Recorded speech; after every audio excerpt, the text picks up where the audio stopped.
Hello, welcome to Telugu capital TV. నేను మీ రవి. ఈ రోజు మనతో ప్రముఖ అడ్వకేట్ శశికాంత్ గారు ఉన్నారు. నమస్తే సార్. నమస్తే రవి గారు.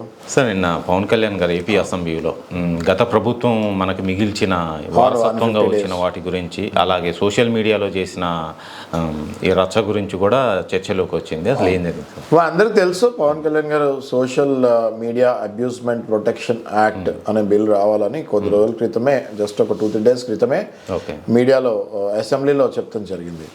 దాన్ని స్వీకరిస్తారని, స్వాగతిస్తారని, అది బిల్లాగా ఏర్పాటు చేస్తారని నేను కోరుకుంటున్నాను. ఎందుకంటే మనం ఇప్పుడు చూస్తే మీరు అన్నట్టుగా సోషల్ మీడియాలో అదుపులు లేకుండా, హద్దులు లేకుండా ఎవరికి ఇష్టం వచ్చినట్టు వాళ్ళ పదాలు, అన్పార్లమెంటరీ లాంగ్వేజ్, కొత్త కొత్త బూతులు కనుక్కొని మరీ వాడుతున్నారు. అది చాలా తప్పది. మీకు రైట్ టు స్పీచ్ ఉంటుంది ఆర్టికల్లో, but right to protects others rights also అన్నది ఒక ఫండమెంటల్ డ్యూటీ.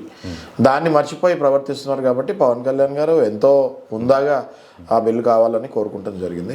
అలాగే 150 డేస్ అయింది ఆంధ్రప్రదేశ్లో మన పొత్తు ప్రభుత్వం వచ్చి. దాని గురించి కూడా డిస్కషన్స్ చాలా అయినాయి. ఈ 150 డేస్లో వారసత్వంగా వచ్చినవి అవన్నీ ఓవర్కమ్ అయ్యి, ఏవి వారసత్వంగా వచ్చినవి ఏవి అంటే గుంతలు, శిథిలమైపోయిన రోడ్లు, ఆరోగ్యశ్రీకి డబ్బులు ఇవ్వకపోతాలు, గంజాయి దళార్లని పట్టుకుంటాలు, మద్యం దోపిడీలు, ఆలయాలు, ఎన్నో ఆలయాలని అపవిత్రం చేస్తాము. ఇట్లా మనం చెప్పుకుంటూ పోతే ఎన్నో ఎన్నో ఎన్నో వారసత్వంగా ఇలాంటి పాపాలు మనకు వచ్చాయి. ఇవన్నీ 150 రోజుల్లో ఒక మేరకు కడుగుతం జరిగింది. ఇది చాలా హర్షణీయమైనది అని చెప్పి చంద్రబాబు నాయుడు గారిని పొగుడుతూ, చంద్రబాబు నాయుడు గారు లాంటి విజనరీ లీడర్ మన ఆంధ్రప్రదేశ్ రాష్ట్రానికి ఎంతైనా అవసరము. అది ఉన్నప్పుడే $1 ట్రిలియన్ ఎకానమీ మనం రీచ్ అవుతాము. $1 ట్రిలియన్ అంటే మన తెలుగు ప్రజలకు చెప్తానికి ఆయన వివరించారు. $1 ట్రిలియన్ అంటే ఎంత అంటే 7,65,000 అక్షరాల $7,65,000 ఎకానమీని ఆంధ్రప్రదేశ్ గవర్నమెంట్ తీసుకెళ్ళాలి. అది చంద్రబాబు నాయుడు గారి వల్లే సాధ్యమవుతుంది అని చెప్పి ఆయన్ని పొగడటం జరిగింది. అది ఫ్యాక్ట్ కూడా అని ఆయన చెప్తాం జరిగింది. ఇప్పుడు చాలామంది ఇంకో మాటను కూడా పవన్ కళ్యాణ్ గారి షాక్ ఎట్లా తిన్నారంటే, చంద్రబాబు నాయుడు గారు ఇంకొక 10 years ముఖ్యమంత్రిగా ఉండాలి, మన రాష్ట్రానికి అలాంటి విజనరీ కావాలి అని చెప్తాం జరిగింది. దాంతో ఒక్కసారిగా రాజకీయ విశ్లేషకులు అవాక్కవుతాం జరిగింది. ఎందుకు అవాక్ అయ్యారంటే, పొత్తులో ఉన్న ప్రభుత్వము, ఈయన ఒక పార్టీకి అధ్యక్షుడు, ఆయన ఒక పార్టీకి అధ్యక్షుడు. సో ఇప్పుడు పొత్తులో కాబట్టి 21 సీట్లు ఆయన ఉన్నారు కాబట్టి 21 గెలిచారు కాబట్టి ఈయన కూడా ఒక సాలిడ్ సపోర్ట్ చేశారు కాబట్టి ఉప ముఖ్యమంత్రి ఇచ్చారు. ఇప్పుడు అందరు స్పెక్యులేషన్స్ ఏంటి రవి గారు, నెక్స్ట్ టైం పవన్ కళ్యాణ్ గారు సీఎం అవుతారు పక్కాగా. జన సైనికులందరూ ఏమనుకుంటారు, ఎవరితో మాట్లాడే పవన్ కళ్యాణ్ ఫ్యాన్స్ కానివ్వండి, లేకపోతే జన సైనికులు కానివ్వండి, ఏమంటారు, జనసేన కార్యకర్తలు పవన్ కళ్యాణ్ గారు నెక్స్ట్ టైం ముఖ్యమంత్రి అవ్వాలి అని స్పెక్యులేషన్స్ మన మీడియాలో సీఎం అని అరుస్తూనే ఉంటారు కదా.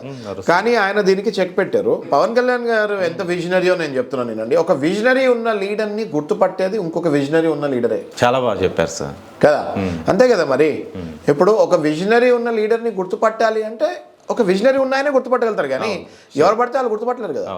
పవన్ కళ్యాణ్ గారికి పాలనలో ఎక్స్పీరియన్స్ లేదు కాబట్టి, చంద్రబాబు నాయుడికి పాలనలో ఎక్స్పీరియన్స్ ఉంది కాబట్టి, చంద్రబాబు నాయుడినే పాలకుడిగా ఈయన ఇంకొక 10 ఏళ్ళు చూడాలనుకుంటున్నాను అని ఆన్ రికార్డ్ అసెంబ్లీలో చెప్తాం జరిగింది. కొద్దిగా కూడా స్వార్థం లేకుండా, చాలా కరెక్ట్ చెప్పారు రవి గారు, కొద్దిగా కూడా స్వార్థం లేకుండా. అసలు ఈ డైలాగ్ చెప్తే నెక్స్ట్ మన కార్యకర్తలలో ఏమనుకుంటారు అన్న భయం లేకుండా, స్వార్థము భయం రెండూ లేని నాయకుడు శ్రీ పవన్ కళ్యాణ్ గారు అని చెప్తాంలో నాకు 1% కూడా సందేహం లేదు. సో ఇది చెప్పి అసలు ఒక రకంగా రాజకీయ విశ్లేషకులందరినీ కూడా స్తంభించేస్తారు పవన్ కళ్యాణ్ గారు. ఎందుకంటే ఇప్పుడు 10 years అన్నారు అంటే ఇంకొక ఎలక్షన్, అంటే నెక్స్ట్ ఎలక్షన్ కూడా అంటే 2029లో ఉంటుంది. 2029లో ఎలక్షన్స్లో కూడా చంద్రబాబు నాయుడు గారే ముఖ్యమంత్రిగా ఉండాలి అని డైరెక్ట్గా కోరుకుంటాం జరిగింది ఆన్ రికార్డ్ అసెంబ్లీలో. మరి ఎంత విజనరీ ఉన్న నాయకుడు పవన్ కళ్యాణ్ గారు అయితే ఆయనే మళ్ళీ ముఖ్యమంత్రి అవ్వాలని కోరుకుంటారు.